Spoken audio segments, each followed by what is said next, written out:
Hello students, नमस्कार। एक बार फिर से आपका हमारे यूट्यूब चैनल कॉन्फिडेंस पर स्वागत करते हैं।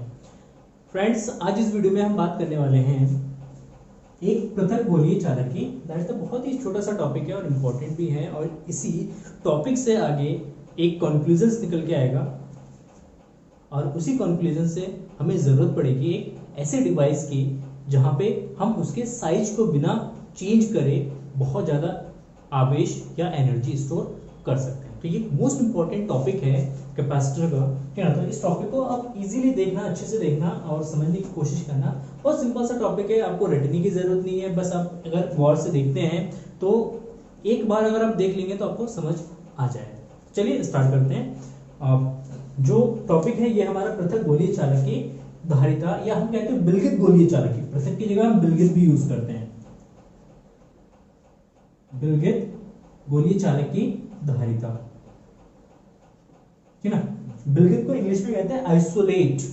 जैसे अब आप कोरोना का इफेक्ट चल रहा होगा, आपने वर्ड सुना होगा बहुत बार कि आइसोलेशन वार्ड में रखा जा रहा है, ठीक है। तो आइसोलेशन का मतलब क्या होता है? आइसोलेशन का मतलब होता है जो भी कोरोना पॉजिटिव मरीज हैं या जिनमें संभावना है पॉजिटिव होने की, तो उनको आइसोलेट किया जा रहा है, मतलब उनको सबसे अलग किया जा रहा है, और उस मरीज का संबंध जो है या कांटेक्ट जो है किसी और के साथ ना हो, तो इसलिए उसको अलग किया जाता है। तो यहाँ पे आइसोलेट वर्ड का मतलब होता है, विलगित का मतलब होता है एक ऐसा गोला जिसका संबंध उसके एटमॉस्फेयर के साथ भी ना हो या किसी दूसरे गोले के साथ ना हो, मतलब वो सबसे अलग हो या सबसे पृथक हो, ठीक है ना। तो आइसोलेट का मतलब होता है कि एक ऐसा निकाय जिसका संबंध उसके एटमॉस्फेयर या सराउंडिंग के साथ ना हो, तो ऐसे सिस्टम को हम कहते हैं विलगित निकाय या आइसोलेट सिस्टम। जो देखिए एक गोला है आइसोलेट, एक गोलीय चालक है, ठीक है ना। इस चालक की हमें धारिता ज्ञात करना है। मान लेते हैं इस चालक का जो त्रिज्या है वो r है, और इस चालक को हमने q आवेश दिया है। इसको हमने q आवेश दिया है।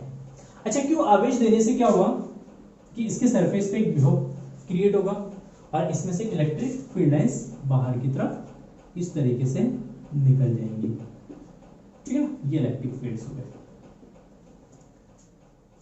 क्लियर है? क्योंकि ये कंडक्टर है इसीलिए इसके अंदर इलेक्ट्रिक फील्ड्स नहीं होंगे, इसके डॉट से दिखा सकते हैं, ठीक। इस तरीके से दिखा दीजिए। तो चलिए देखिए, माना चालक की जो त्रिज्या है, चालक की त्रिज्या जो है वो कैपिटल R है, ठीक है, तथा गोले पर आवेश की जो मात्रा है वो प्लस Q। इस गोले पे हमने प्लस Q दिया, आवेश दिया है, तो इसे गोले के पृष्ठ पर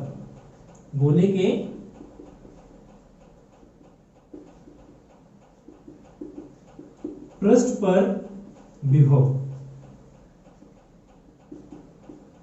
गोले के पृष्ठ पर विभव कितना विभव होगा हम कैलकुलेट कर चुके हैं। हमें पता है V इज इक्वल टू होता है 1/4 pi epsilon naught Q by R।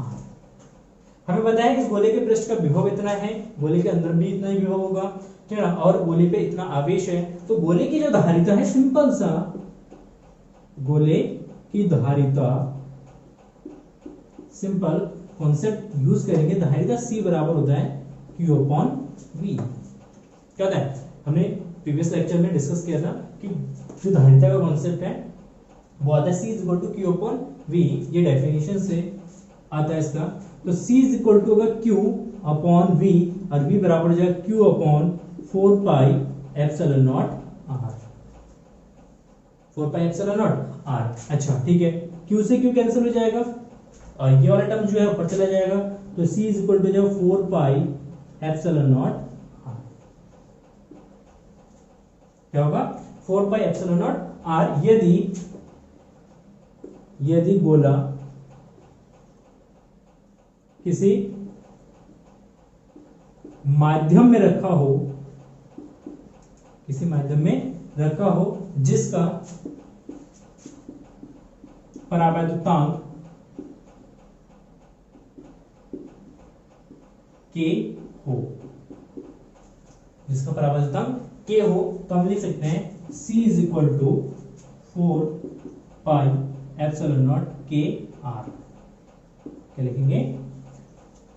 4 pi epsilon not are. अगर माध्यम में रखा हो, जैसे इस गोले को हमने उठा के किसी तेल के अंदर रख दिया तो तेल हमारा माध्यम हो जाएगा, या इस गोले को उठा के हमने पानी के अंदर डाल दिया तो पानी भी हमारे क्या हो जाएगा?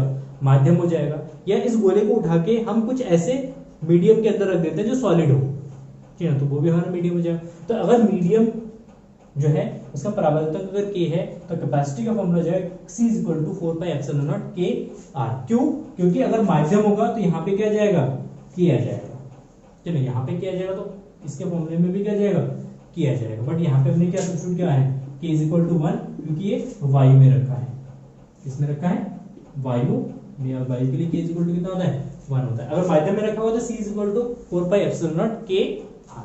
क्लियर है? अब ये जो फॉर्मूला है, ये फॉर्मूला है इस गोले के चालक या इस गोलीय चालक की धारिता का फॉर्मूला है। और इस फॉर्मूले को अगर ऑब्जर्व करते हैं तो 4 पाई एप्सिलॉन नॉट के, ये तो पूरा का पूरा टर्म्स क्या जाएगा? कांस्टेंट हो जाएगा, और यहां से निकल जाएगा C is proportional to R। C is proportional to R। अगर ये कांस्टेंट ये अलग अलग मीडियम में रखेंगे तथा एक और टर्म्स निकल के आएगा यहां से कि C is proportional to K, जो कि मैंने आपको प्रीवियस लेक्चर में बताया था कि जो गोले की जो धारिता है या किसी चालक की जो धारिता होती है वो दो फैक्टर्स पे डिपेंड करती है, उसके आकार पर और उसके चारों ओर के माध्यम पर। तो R जो है रिप्रेजेंट करेगा इस गोलीय चालक के साइज को, इसको साइज को रिप्रेजेंट करेगा, कितना बड़ा आकार है कितना छोटा है उस पर डिपेंडेंट करेगा। और K जो है इसके चारों ओर के माध्यम को रिप्रेजेंट करेगा। तो C दो फैक्टर्स पे डिपेंड करता है, एक त्रिज्या पे और एक माध्यम पे, ठीक है। तो यहां पे इसका मतलब R अगर बड़ा होगा तो C ज्यादा होगा, अगर R छोटा होगा तो C छोटा होगा। लेकिन अगर R इसको कांस्टेंट कर दे, R को अगर कांस्टेंट कर दे तो अगर मीडियम को चेंज करेंगे, चारों ओर के मीडियम को क्या करेंगे? चेंज करेंगे, तो मीडियम को चेंज करने से उसकी कैपेसिटी भी चेंज हो जाएगी। जैसे फॉर एग्जांपल अगर इसको हम वायु में रखते हैं, इसमें रखते हैं, वायु में रखते हैं, ठीक है,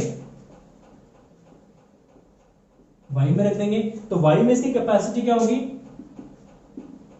वायु में इसकी कैपेसिटी को हम लिखते हैं C नॉट। तो C naught is equal to जो 4 पाई एप्सिलॉन नॉट R। अगर किसी माध्यम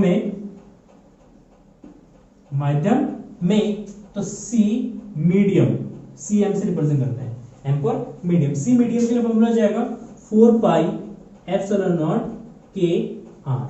दोनों इक्वेशन को अगर डिवाइड करते हैं हम यहाँ पे, इक्वेशन को डिवाइड कर देंगे तो हमें मिलेगा C M by C naught is equal to 4 pi epsilon naught K R divided by 4 pi epsilon naught R। इससे कैंसिल आउट हो जाएगा, क्या बचेगा? K बचेगा, तो C M by C naught. तो C M बराबर हो जाएगा K इंटू C नॉट। तो इसका मतलब है अगर माध्यम को चेंज करते हैं तो उसकी जो धारिता है वो वायु के कंपैरिजन में K गुना जो है वो ज्यादा हो जाता है।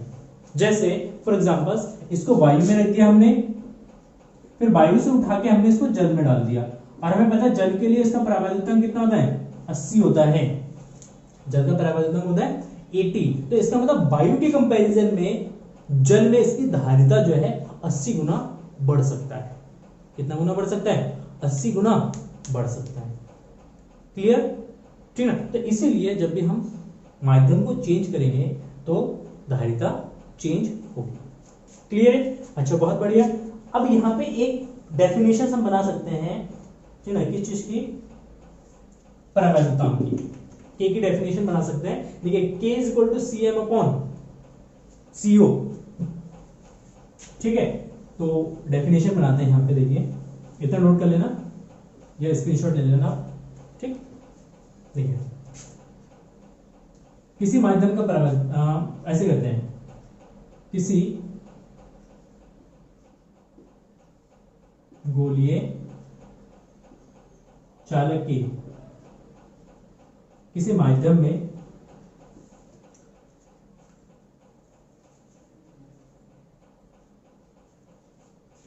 किसी गोली चालक की किसी माध्यम में धारिता cm तथा वायु में धारिता c नॉट के अनुपात को माध्यम का परावैद्युतांक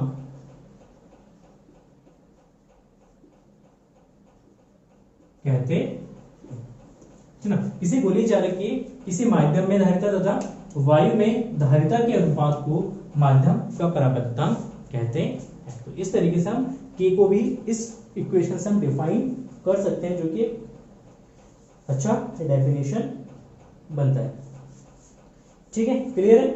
चलिए अब एक क्वेश्चन लेते हैं, इसमें अच्छा सा क्वेश्चन है। जो हमारा पृथ्वी है ये भी एक गोलीय चालक है और इसकी धारिता हम कैलकुलेट करते हैं। ठीक है, चलिए देखिए। एक पृथ्वी की त्रिज्या जो है, क्वेश्चन है पृथ्वी की त्रिज्या r दे रखा है 1.28 गुणा 10⁴ किलोमीटर।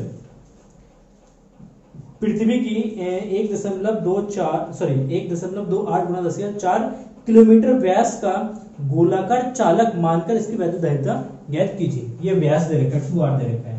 तो r इज इक्वल टू जाएगा 1.28/2 × 10⁴ किलोमीटर है, मीटर में कन्वर्ट कर लेंगे तो 10⁵ मीटर। ठीक है, तो इसकी डिवाइड कर देंगे तो यह 0.64, ये 64 गुना 128 होता है, तो 0.64 × 10⁻, ये हो जाएगा आपका 7, तो बराबर लिखेंगे 6.4 × 10⁶ मीटर। क्या 6.4 × 10⁶ मीटर, ये हो गया इसकी रेडियस। और पृथ्वी के चारों ओर क्या है, वायु है। ठीक ना, तो वायु मानते हुए इसकी धारिता निकालेंगे। तो पृथ्वी की धारिता C बराबर 4πε0 r। एंड 4πε0 का वैल्यू क्या होगा हमें बताएं। 1/4πε0 का भी वैल्यू होता है 9 गुणा 10⁹ होता है। तो 4πε0 का वैल्यू है 1/9 गुणा 10⁹। तो इसकी जगह हम यूज करेंगे 1/9 गुणा 10⁹ गुणा, और r का वैल्यू है 6.4 × 10⁶ मीटर। 6 मीटर। ठीक है, चलिए बहुत बढ़िया। अब इससे इसको डिवाइड करेंगे, तो 0.711 आ जाएगा, 711 आ जाएगा डिवाइड करके। ठीक है, चलिए इनटू 10⁶ और माइनस का 9 हो जाएगा ऊपर जाने के बाद, माइनस का 9, तो बराबर हो जाएगा 0.711 गुणा 10⁻³ फैरेड। इतना फैरेड है, तो इसको लिखते हैं 711.0 गुणा 10⁻³ और इस दशमलव को यहां से उठा के यहां पे ले गए 3 स्थान पीछे। जब भी डेसिमल को पीछे ले जाते हैं पावर क्या होता है, माइनस होता है। कितने स्थान बाद, 3 स्थान बाद, तो -3, तो जगह 711 गुणा 10⁻⁻6 फैरेड, और इसको लिख सकते हैं हम 711 micro farad.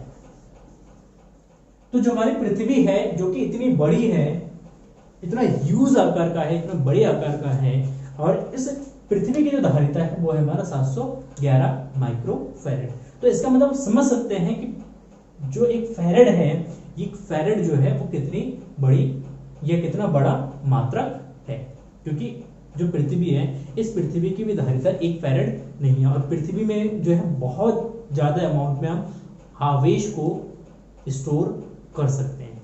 Is it clear?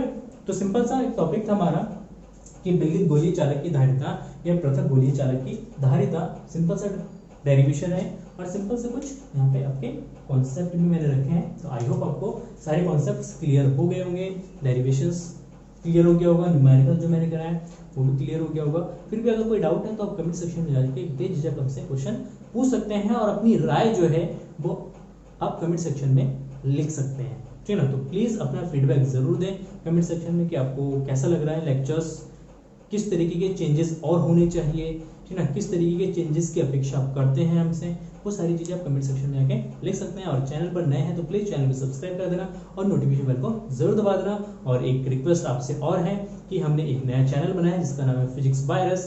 उस पर भी हम आपके लिए बहुत सारे वीडियोस और टिप्स एंड ट्रिक्स देते रहते हैं, तो प्लीज़ उस चैनल को भी आप सब्सक्राइब जरूर कर लेना, लिंक डिस्क्रिप्शन में है, ठीक है ना। और जितने भी वीडियोस वहाँ पे मैंने डाल रखे हैं वो सारे वीडियोस भी आप एक बार जरूर देखना। Thank you for watching this video and bye bye, take care.